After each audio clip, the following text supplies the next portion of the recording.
Hello Power Rangers Lightning Collection fans, and welcome back to my Power Month series here on Toku Topics.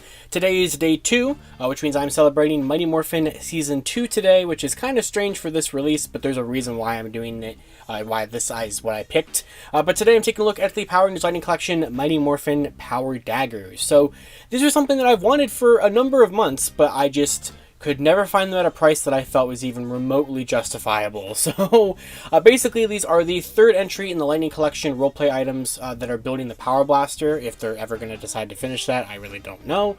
But we had the Power Sword last year and the Power Lance last year, and I took a look at both of those back last August, like nearly a year ago. I actually took a look at those. Those were the videos that I had set to go up while I was at Power Morphicon.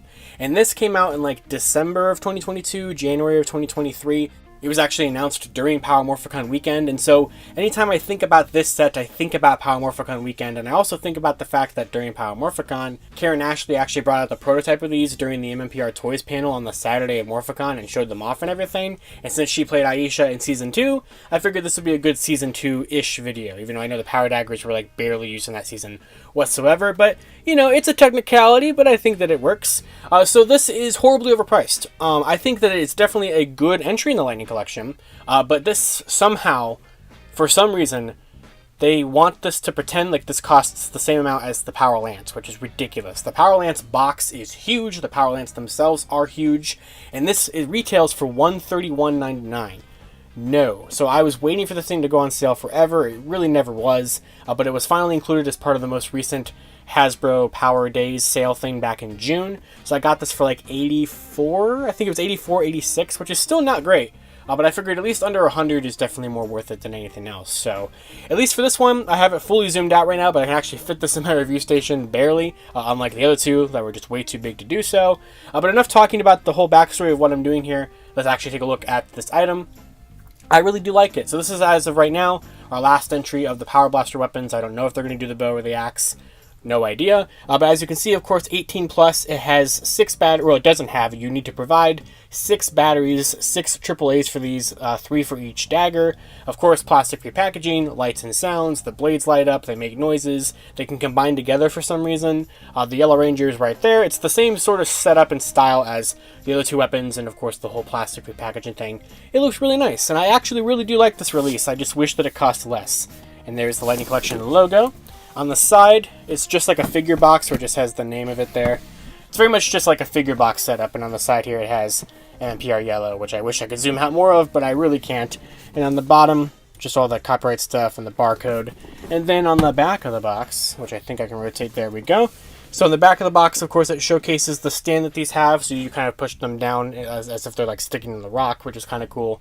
They're motion reactive. It shows you can combine them together, which makes this thing 32 inches long, which I don't think is going to fit in here. You have the Yellow Ranger power coin there and everything, and it looks great. So let's go ahead and crack this thing open and take a look at the Power Daggers for the Lightning Collection. Alright, so here are the Power Daggers and everything that you get out of the box. So of course you have the stand here, which is just the same kind of cheap, plastic that the other two were, and it's very similar to like the Dragon Dagger one from 2020. These are perfectly acceptable for what they are. You have the nice Yellow Ranger power coin there, and the kind of rock design, and you get all of these, crevices and stuff to plug everything into. And speaking of that, you get these 2 port things here that just, of course, hold the daggers up.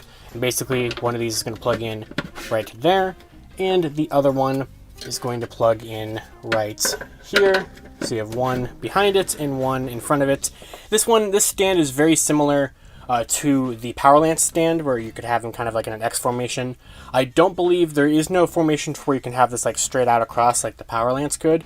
There's not really a reason to, but they do advertise the whole thing about them combining, so like it's kind of interesting. So of course, just like the Lance for the most part, these are identical to each other. There is of course a little bit of a difference here on the port, because obviously one is a receiving port and one is not. But for the most part, they are the same. This one kind of has a rattling piece of plastic around there and somewhere. But basically, I like this. I really do. It feels like the cheapest of all of these, and that is because like this button is not really hidden very well. And also, this battery compartment is not hidden very well whatsoever. Because like on the Lance, it was this nice cool thing where you turn this cap and it was like hidden underneath the coin. And in the sword, it was hidden like in the handle of the hilt of it and everything. But here it's just like, oh, there's a battery compartment. So you put 2 of them in right here and 1 of them right here. So there's like 2 stacked on top of each other. And you put 3 AAAs per Power Dagger.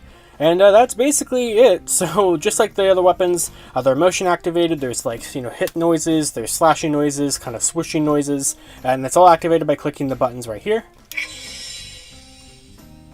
So that's the on button, and that's the off button. Holding it, I don't think does anything. Now that it's on, so just waving it around, you're going to get some swooshes. Hitting it.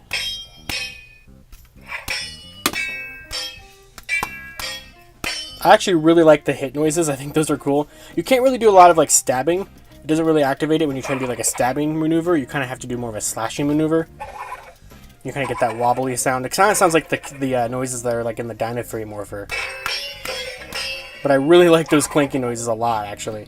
You get the nice yellow light there. And of course, it will kind of have this standby mode where it's not doing anything, where we'll just kind of hum. And we'll go ahead and turn on the other one.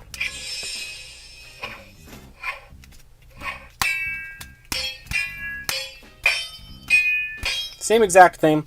And then when you can combine them if you wanted to. Now, what's interesting is that this never happened in the show, but there's like a piece of like, there's like a G-Ranger magazine or something that shows that you could combine these. And when you do that, I can barely show it off, but like, there it is with them combined. And you got some new sounds with them kind of combined when you're like swerving it around. Now, technically for this formation, you're supposed to rotate these blades, which is just making a lot of noise. You're supposed to rotate these blades in, which is something that was shown in that magazine, but also, once again, never shown in the show. But you can do it if you wanted to. So there's that. And of course, to shut this thing up, just click the button and fold these again and click the button. And that's that. I mean, that's basically it. I mean, there's really not much for them to do, but I think it's perfectly acceptable for what they are anyway. But what's interesting, and this was already kind of shown off by Bruno at that panel that I mentioned at Morphicon, if you have the power lance, for the fun of it, these are the same port connectors.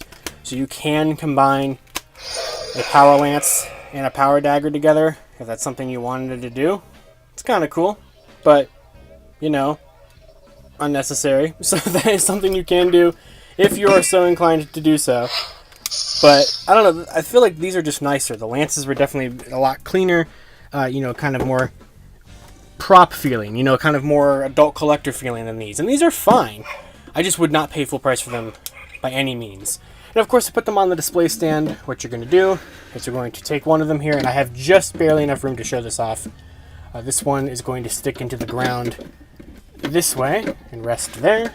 And this one is going to stick into the ground and rest this way. Or, I'm sorry, stick in the ground and rest this way because you don't want to see the battery compartment. Like that. And there's the power daggers on the display stand, and they do look quite nice, like I said. I really do recommend these if you have the lance and the sword. This is going to be a great, you know, demonstration of all of these. And as far as I know, I think they're working on a Yellow Ranger helmet that would go nicely with these, to go with, like, the blue and the red ones that we have. But, once again, they're just so ridiculously overpriced. I think, like, 80, the price that I paid, you know, 84, 86, is, of course, a lot better than the 130. But I feel like that's closer to what they probably should have just retailed for anyway. I feel like if you could somehow get this for, like, 75, which I don't know how you possibly would, that'd be like the perfect sweet spot for this. But just don't pay over 100 for this, if you can. But if you are a fan of the Yellow Ranger, I can highly recommend them. They do look really good. I like all the detail on them. They of course had that extra added detail onto the blades that is not accurate at all. They just added this random detail, but I can forgive it. I'm used to it with the sword and on the lance, and I think it's perfectly fine here. So it's a good entry. It's just as good for the most part as the other two weapons, and I think fans are going to like it. So that's going to do it for this little episode of Power Month here on Toku Topics, technically celebrating Mighty Morphin Season 2. And of course, let me know down in the comments below, what do you think of this entry? Do you have this to go with the other weapons? Is this the only weapon that you have? Do you hope that they're going to do the final two? I cannot wait to see if they're even going to attempt that, how big that kind of thing would be. And that's it. So of course, until next time, you guys can follow me on Twitter at LivingRangerKey or MMPR, and I will see you all later. To wrap up this video, I'd like to thank my $5 and above patrons: Jurassic Samurai, Robert Browning, Static Thunder, Brendan Overland, Maji Yellow, MCPC Studios, Comics 1017, James Darty, Eric Berry, Matthew Thorne, Josh Landry, Pyramidus, CBT Tesla, Cross SCV, Caboose Ed, Socket Monsters, Anthony Love, Daniel Pika, Hella Geo, Thrasher, Jesus Prime, Uni Warrior Thomas, and Louis Carnes. You can support Toku Topics for as little as $1 a month on my Patreon, linked in the description below.